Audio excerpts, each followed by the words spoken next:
నాన్నగారు రాసిన కీర్తనలో నన్ను మరువగయ్యా యేసు రాబో రాజ్యములో యేసు నీ రాబో రాజ్యములో శరీర ఇచ్చలతో ఆచారములకు నోచి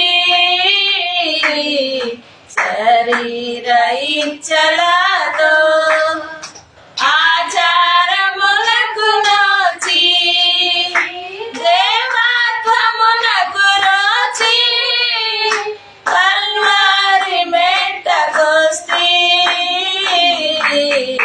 నన్ను మరువకయ్యా యేసు రాబో రాజ్యములో యేసుని దొంగ ఎంతగా పశ్చాత్తాపడుతున్నాడు.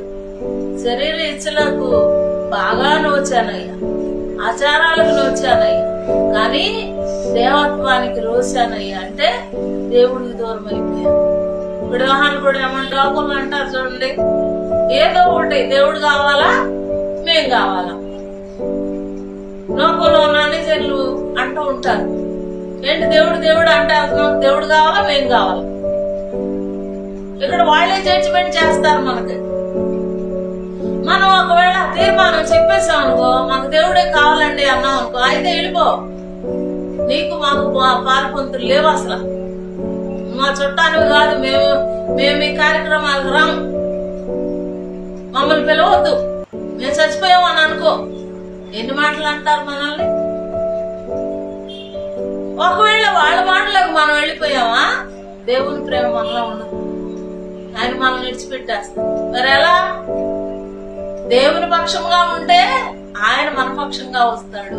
అది నా పక్షంలో ఉండని వాడు నాకు విరోధి, నాతో కలిసి సమకూర్చని వాడు చెదరగొట్టువాడు. మత్తయి సువార్త 12:31 ప్రభు చెప్పిన మాటలు. ఆయన పక్షంగా ఉండకపోతే మనం ఆయనకి శత్రువులుగానే ఉంటాం. నాతో ఆయనతో కలిసి సమకూర్చని వాడు చెదరగొట్టేసిన వాడుగా అయిపోతాడు. దేవుడు మనకేం చెప్తున్నాడు, వాటిని కలిసి సమకూర్చాలంట. దైవ సేవకులతో కలిసి సమకూర్చుకొని వాటిలో ఏమైనా లోపాలుంటే సరిదిద్దుకొని మళ్ళా దేవునితో నడిచి వెళ్ళాలి.